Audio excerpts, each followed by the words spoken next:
जान भी कौन दिया संस्था में कि नहीं जे उड़ जे पग ढक लिया वो ये अच्छा, सब पग ढक लिए? हां ये सब बात भी है। मैं गेल हो गई फिर यहाँ मैं तो लड़ पड़ी एक दिन मैं मतीरियो तोड़ लियो मैं मतीरियो तोड़ लियो जनाब मैंने कहा तय के गिरियो सिर्फ एक मतीरिया के मैं लारे। फेंक कर मारेंगे विजय पाल के मैं ओ पड़ियो खा लेते अच्छा विजयपाल आप मतीरिया खातर पग ढक लिया? बताओ यार। मेरे घर के अंदर मेरे ताऊ जी की लड़की की शादी बांगनू स्कूल चाबी मांगी भाई जी बच्ची की शादी है देनी है तो संस्था वाला मना कर दिया नहीं चाबी हम देंगे नहीं। अच्छा हाँ मैं थानू 1998 बताऊंगा।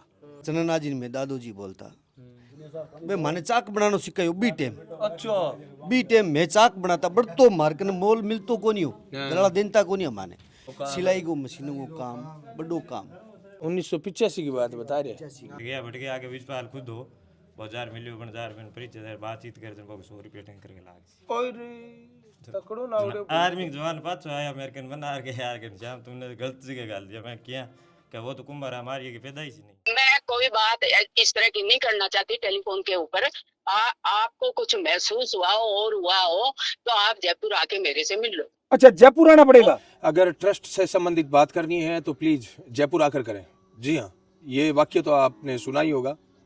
केशवानंद ये ग्रामोत्थान विद्यापीठ समिति की जो अध्यक्षा है श्रीमती सुचित्रा आर्य नौर की पूर्व विधायक, उन्होंने 2 दिन पहले जब मैं महाजन गया महाजन की संस्था का मैंने निरीक्षण किया, बहुत सारी खामियां कमियां नजर आई, वो आपके सामने मैंने प्रस्तुत की थी सोशल मीडिया के माध्यम से और मेरे दिल को पीड़ा हुई थी। इसलिए मैंने कहा था कि महाजन की इस संस्था पर ये जो सियासी कब्जा है ये खत्म होना चाहिए, इस पर ये सियासी अतिक्रमण है ये खत्म होना चाहिए। इसलिए हमने कहा था अभी वहाँ के क्षेत्र के इलाके के लोगों से मिलकर हम बातचीत करेंगे। आज हम लगभग 1 बजे वहाँ पर पहुँचने के बाद में हमारी मैराथन मीटिंग चली, लगभग 3 बजे तक हमारी मीटिंग चली। आसपास के गाँव के बहुत सारे लोग वहाँ पर आए हुए थे, लगभग 100-150 लोग थे और 3 बजे मीटिंग खत्म होने के बाद में 5 बजे सुचित्रा जी आर्य का संदेश हमारे पास आता है।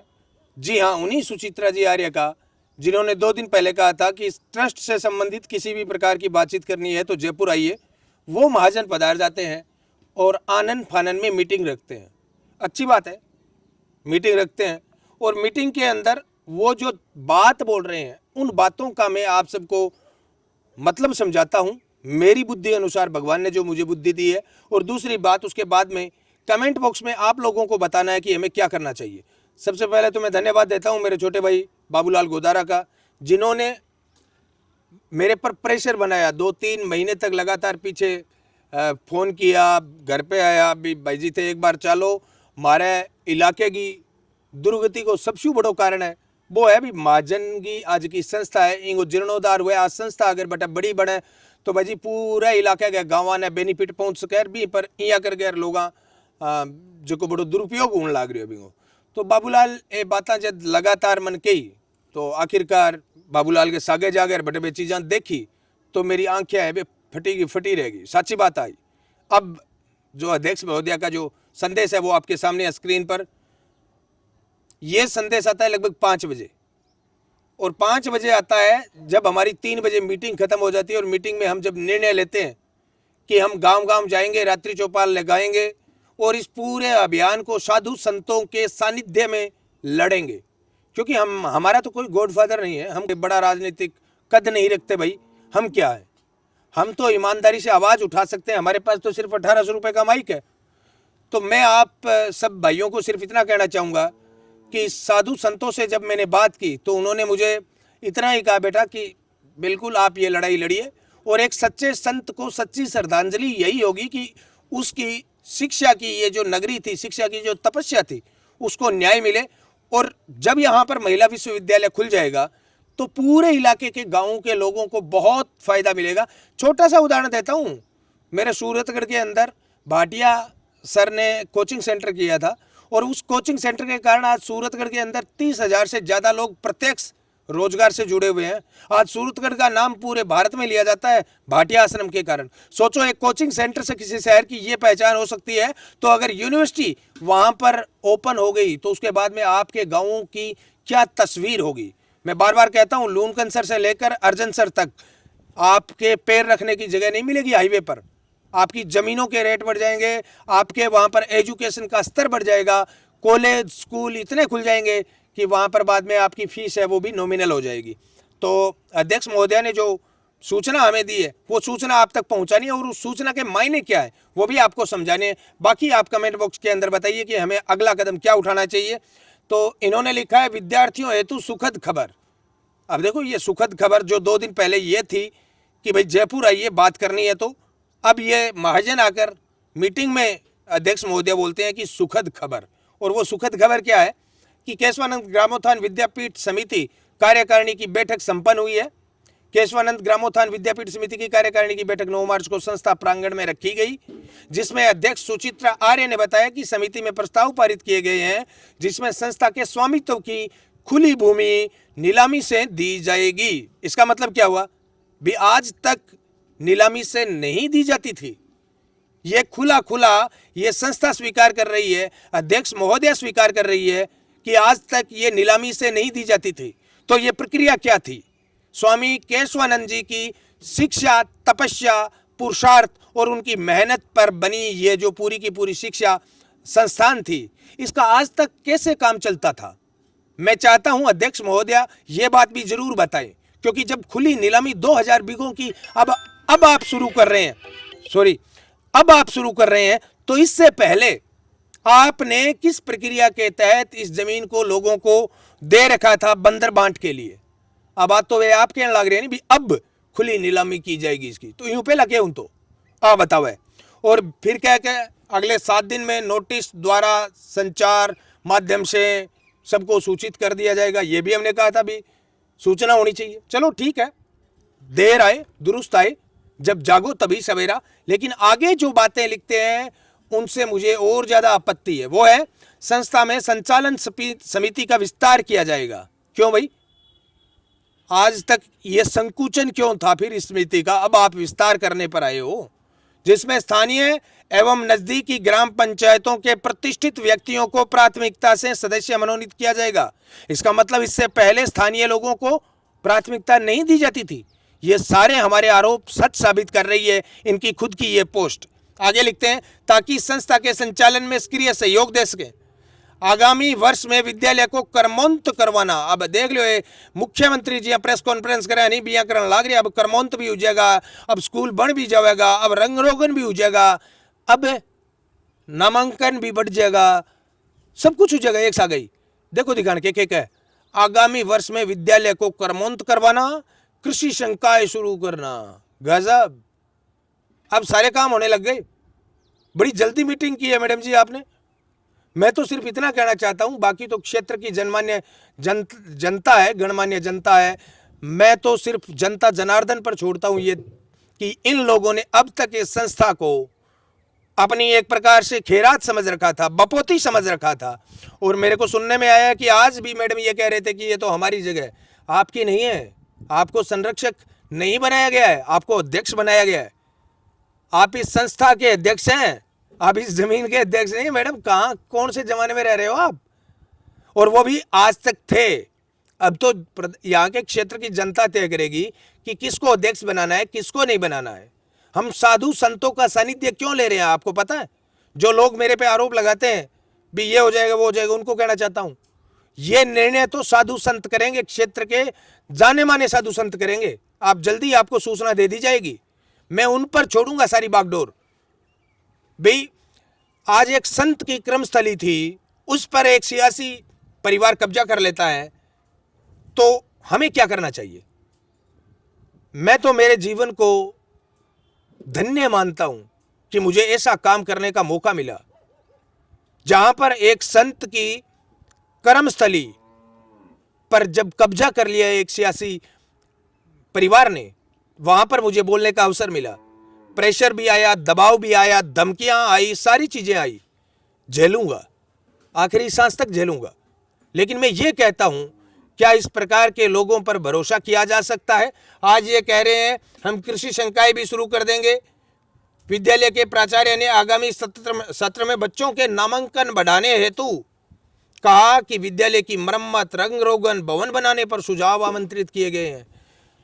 इतना हृदय परिवर्तन अध्यक्ष महोदया का रातों रात कैसे हो गया?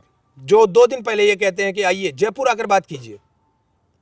मैं सिर्फ इतना कहना चाहता हूं चौधरी कुंभाराम जी आर्य, किसानों की हर घर में उनकी पूजा होती है, किसानों के देवता कहलाते हैं, किसान शिरोमणि थे। और उन्होंने सपना देखा था कि यहां पर एक महिला विश्वविद्यालय खुलना चाहिए। और हमारा सौभाग्य है कि तत्कालीन जो राजा थे, रघुवीर सिंह जी थे, हरि सिंह जी थे, उन्होंने दिल खोलकर जमीन दान दी। कुछ 200-400 बीघा जमीन तो टूट भी गई, कैसे टूटी कैसे नहीं टूटी वो एक चर्चा का विषय है, जांच का विषय है। लेकिन फिर भी अब भी 1700-1800 बीघा जमीन संस्था के पास है।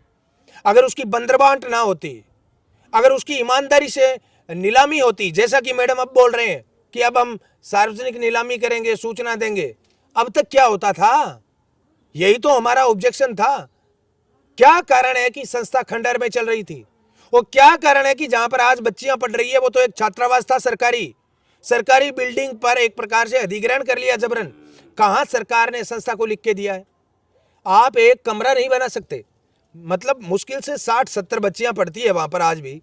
और एक 1985-86 का जो दौर था, जब चौधरी कुंभाराम जी आर्य के निर्देशन के अंदर इसी संस्था के अंदर राजस्थान का एकमात्र ये केंद्र था, जब यहां पर महिला स्वरोजगार के लिए सिलाई मशीन, बर्ता, स्लेट, ब्लैक बोर्ड, इसका मतलब स्वरोजगार का साध्य ना बटे बनता आज मन तो बटे जगह स्टूडेंट रेड है। इंगा 1985 का स्टूडेंट रेड है। बात बताई पहला तो आ भी बात थे, सुनो दिखाना के लाग रहा है।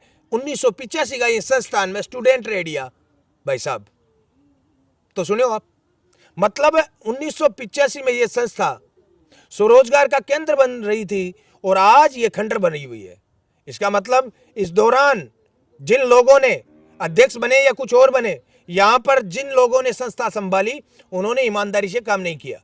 अगर किया होता तो हमें कोई शौक नहीं है सूरतगढ़ से जाकर महाजन में आवाज उठाने के लिए। और दूसरी बात, मैं क्षेत्र के इलाके के जागरूक जनप्रतिनिधियों को और कहना चाहूंगा, मेरा यहां पर कोई औचित्य नहीं है, मेरा यहां पर कोई स्वार्थ नहीं है। आप आपकी लड़ाई खुद लड़ो तो मुझे खुशी होगी। आसपास के सरपंचों से, प्रधान से और नेताओं से एक बात कहना चाहूंगा, आपके क्षेत्र का मुद्दा है, सूरतगढ़ तक ये अगर यूनिवर्सिटी बनती है तो सूरतगढ़ तक के बच्चों को फायदा मिलेगा।